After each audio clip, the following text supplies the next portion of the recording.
여러분 안녕하십니까? 광주 MBC 뉴스데스크 시작합니다. 광주시의 쓰레기 소각장 후보지 공모를 시작한 지 1년 8개월 만에 최적의 후보지로 광산구 삼거동이 결정됐습니다. 활용성과 접근성 등이 매우 높다는 평가를 받은 건데요.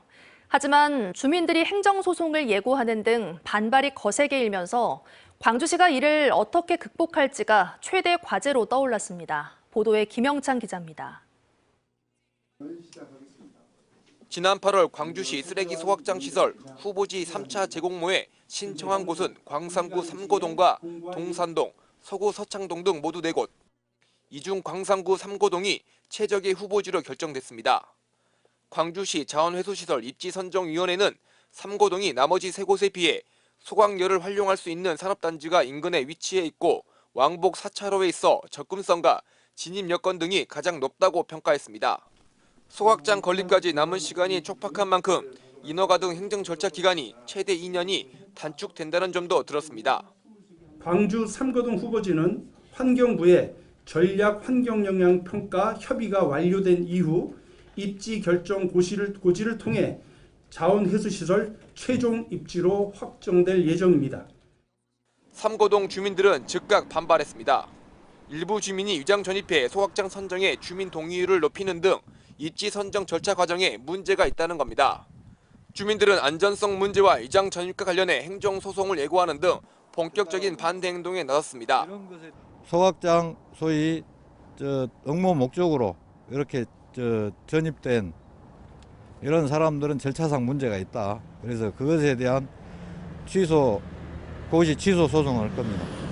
첨예한 갈등이 예고되면서 광주시가 이를 어떻게 해결할지가 최대 과제로 남았습니다. 주민들이 그동안 제기했던 행정 절차의 투명성과 환경 문제 등을 완전히 해소해야 한다는 지적입니다. 선제적으로 주민 갈등을 최소화하고 또 주민들의 수용성을 좀 높여갈 수 있는 부분이 가장 우선이 되도록 해야 된다는 것입니다. 광주시는 내년 7월까지 전략 환경 영향 평가를 진행하고 최종 후보지를 선정할 계획입니다. 만약 환경 영향 평가에서 부적합 결정이 나는 경우 2순위로 가는 것이 아니라 광주시는 4차 공모에 나선다는 계획이지만 이럴 경우 2030년까지 소각장을 완공해야 하는 일정에는 차질이 불가피할 것으로 보입니다. 주민 수용성 확보도 최대 관건인 만큼 광주시는 주민 설득을 위한 설명회를 여는 등 대응 방안을 마련하겠다고 밝혔습니다. MBC 뉴스 김영창입니다. 도시철도 2호선 공사가 진행되면서 좁아진 길과 울퉁불퉁한 도로 때문에 운전하는 분들의 불편이 이만저만이 아닌데요. 일부 구간의 도로 포장이 끝나 개방됐습니다. 1단계 공사 구간인 지산사거리에서 두암지구 3거리까지인데요. 광주시는 앞으로 점차 개방 구간을 넓혀 내년 10월쯤이면 17km 전체 구간을 개방한다는 계획입니다. 송정근 기자가 보도합니다. 강기정 광주시장과 시민들이 플라스틱 방호벽을 도로 한가운데로 옮겨놓습니다. 그동안 도시철도 공사 구간에 도로교통을 차단했던 방호벽을 치움과 동시에 도로 개방의 첫 시작을 알리는 모습입니다. 지난 21년 6월 도시철도 2호선 공사를 하기 위해 도로를 막은 이후 3년 6개월 만에 다시 도로를 개방한 겁니다. 기존 왕복 4차로였던 도로가 왕복 8차로로 넓혀졌습니다. 2호선 1단계 구간 중 가장 먼저 시민들에게 개통된 구간은 지산사거리에서 두암지구 입구 구간으로 660m에 달합니다. 불편은 했지. 근데 불편은 했는데 이제 터져갖고 줬어. 그리고 이 앞에가 천천히 또 다닌다는 것이 너무 좋아요. 광주시는 12월 중으로 상무지구 BYC 빌딩 주변 도로와 광주FC 경기장 주변 도로 등도 포장해 개방할 예정이며 매달 3km씩 도로를 개방해 지하차도 건설이 함께 이루어지고 있는 백운교차로 일대까지 내년 10월쯤엔 모두 개방한다는 계획입니다. 당초 내년 6월까지 모든 공사 구간을 개방하려고 했지만 공사 구간에서 막대한 양의 안반이 발견돼 내년 10월로 전 구간 개방이 늦어졌다고 설명했습니다. 마지막 남은 곳에서 암이 사실은 77,000세제곱미터가 나왔습니다. 이게 덤프트럭으로 따지면 11,030대 분량입니다. 그래서 그게 이제 당초 조사되지 않았던 게 나와서 조금 늦어졌고요. 도로 개방은 계획보다 늦어지긴 했지만 도시철도 2호선 1단계 구간의 2026년 개통은 차질 없이 진행된다고 밝혔습니다. 소방과 전기, 궤도공사 등 남아있는 공사들을 2025년 말까지 모두 끝낸 뒤 2026년 시운전을 거쳐 12월에는 정식 개통을 하겠다는 방침입니다. 도시철도 2호선과 연계 효율성을 높이기 위해 버스 노선 전면 재편을 위한 용역을 추진하는 등 제자보도시 추진에도 박차를 가할 예정입니다. 내후년에 지하철 1단계가 개통될 지점에 맞춰서 버스 노선도 전면 개통되어서 대자보도시가 첫 시작이 될 것입니다. 한편 현재 개방한 도로는 차량 통행을 위한 임시 포장이어서 매끄럽지 않을 수 있다며 날씨가 따뜻해지는 내년 3월부터 전면 재포장을 통해 도로를 정비할 계획이라고 밝혔습니다. MBC 뉴스 송정근입니다.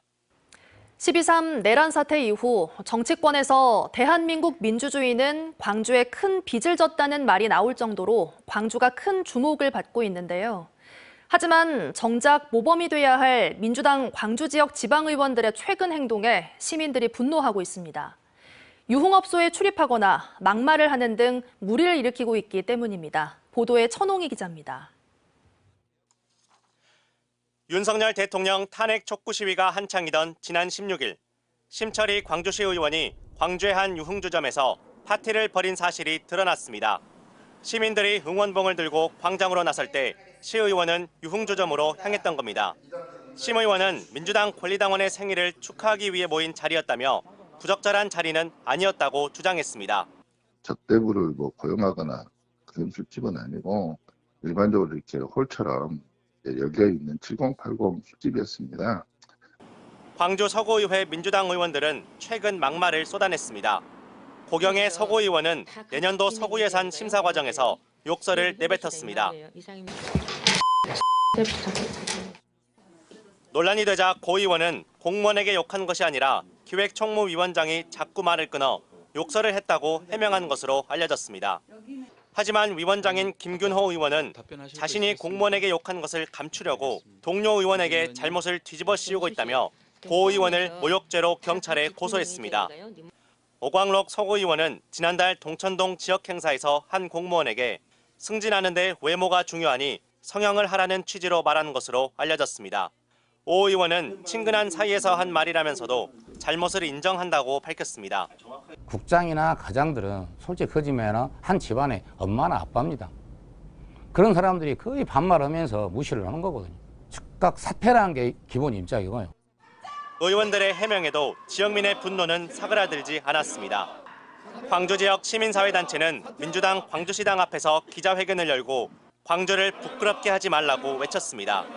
광주 시민의 성숙한 민주주의 역량을 대변하기는커녕 오히려 시민에게 부끄러움을 주는 민주당 의원들의 행태에 분노를 넘어 참담함을 느낀다. 광주 시민사회단체는 논란이 된 의원들을 제명하는 등 강력한 조치를 취할 것을 요구했습니다. 민주당 광주시당에 항의 사안을 제출한 광주 시민사회단체들은 이재명 대표에게도 책임 있는 조치를 요구하는 공문을 보내겠다고 밝혔습니다. 민주당 광주시당은 짧은 입장문을 내고 대비책을 마련하겠다고 밝혔습니다. MBC 뉴스 천홍희입니다. 농도 전남을 포함해 전국 각지에서 대통령 체포를 외치며 트랙터를 타고 서울로 향하던 농민들이 경찰의 차벽에 가로막혀 남태령고개 인근에서 밤새 대치했는데요. 위기의 상황 속에 농민들에게 힘이 되어준 건 이번에도 평범한 시민들이었습니다. 안준호 기자가 취재했습니다. 윤석열 대통령 체포를 외치며 서울로의 행진을 알렸던 농민들의 트랙터. 경남 진주에서 그리고 이곳 전남 도청에서 양주에서 동시에 좀 출발을 하게 됩니다. 땅끝 해남과 무안 등 전남 논밭에서 모여든 트랙터만 11대. 호남과 영남에서 각각의 트랙터를 타고 출발했던 농민들은 공주 우금티 고개에서 만나 충남의 농민들과 합세했습니다. 윤석열이 혼자 내란을 일으켰다고 생각하지 않고요. 한덕수를 포함한 국무위원 전원은 같은 공범이라고. 트랙터와 화물차 80여 대가 서울의 문턱인 남태령 고개에 다다른 순간 이들을 가로막은 건 경찰 버스로 세워진 벽. 농민들의 행진이 교통체증을 일으킬 수 있다는 이유였습니다.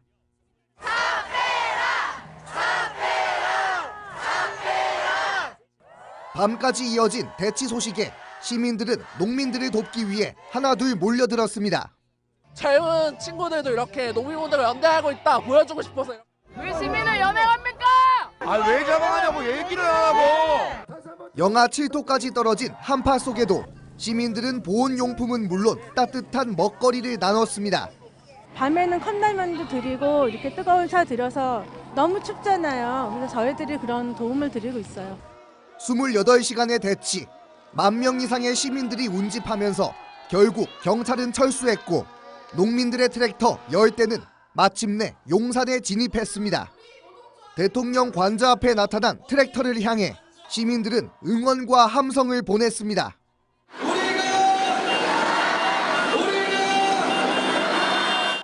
대통령 관저 앞에서 윤석열 대통령의 즉각 파면을 외치고 돌아온 농민들. 농업사법 개정안이 또 거부되고 스스로 생존의 기로에 놓인 절박한 상황 속에서도 시민들께 깊은 감사를 전했습니다. 정말 생각지도 못하게 관심과 정성 너무 진짜 고마웠고요. 시민들이 어려움이 처했을 때는 우리 농민들도 언제나 달려갈 수 있도록 항상 준비하겠습니다. MBC 뉴스 안준호입니다. 오늘 동대구역 광장에서 박정희 전 대통령 동상 제막식이 열렸습니다. 홍준표 대구시장이 박정희 전 대통령을 기리는 사업을 하겠다고 밝힌 이후 관련 사업이 일사천리로 진행되면서 지역에서는 찬반 여론이 엇갈리고 있는데요. 오늘도 찬성 집회와 반대 집회가 동시에 열렸는데 동상을 둘러싼 법적 다툼까지 이어질 전망입니다. 대구문화방송 변예주 기자가 보도합니다. 박정희 전 대통령 동상 제막식이 열리는 동대구역. 건립 반대 피켓을 든 시민들이 홍준표 대구시장에게 거세게 항의합니다.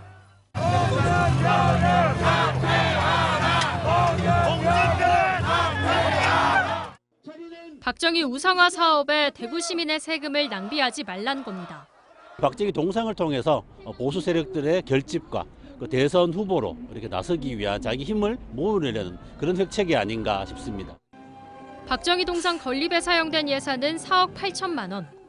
이곳은 원래 동대구역 광장으로 불렸습니다. 대구시는 지난 8월 이곳을 박정희 광장으로 이름을 바꿨고요. 그리고 3m 높이의 박정희 동상도 설치했습니다. 인민혁명당 사건 때문이라고 요약할 수 있을 것 같아요.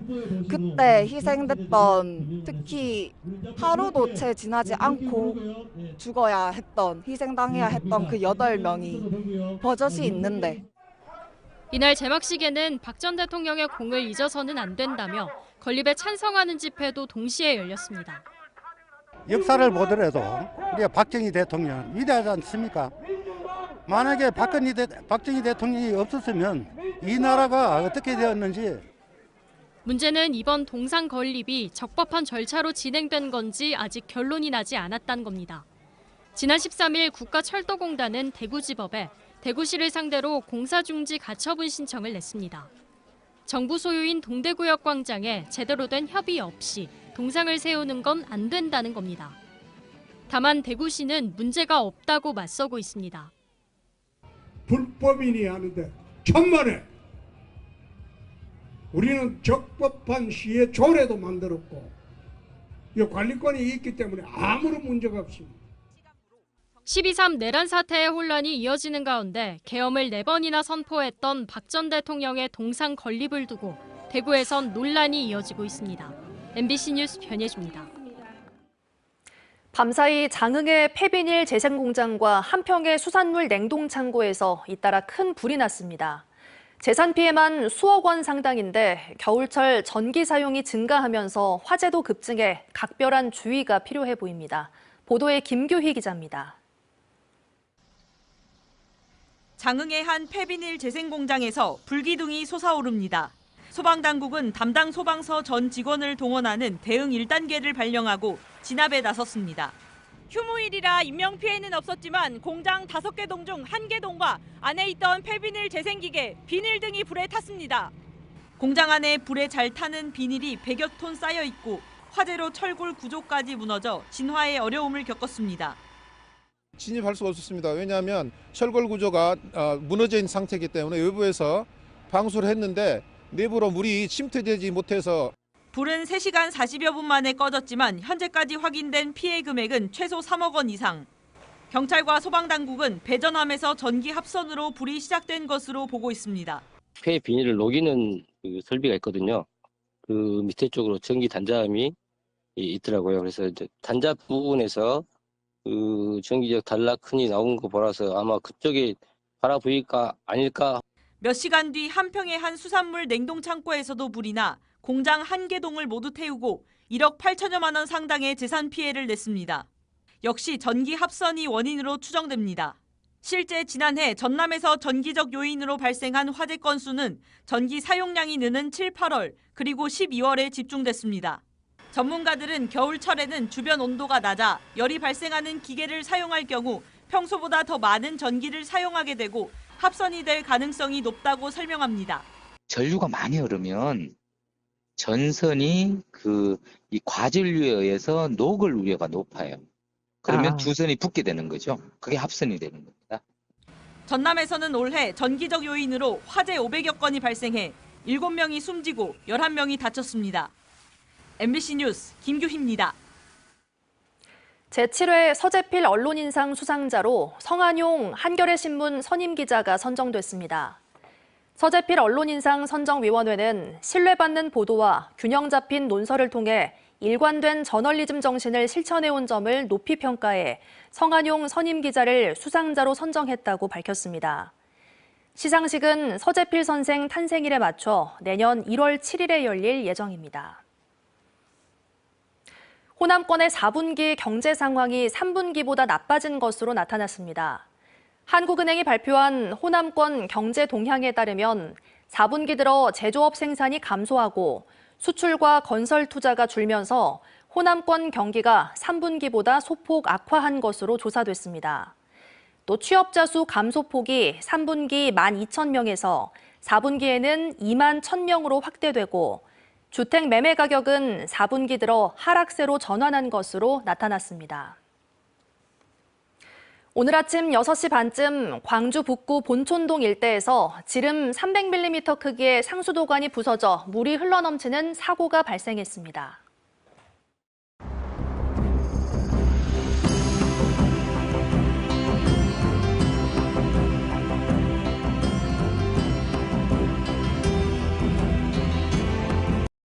언제 어디서나 내 손 안의 뉴스. 광주 MBC 뉴스 유튜브 구독으로 함께하세요.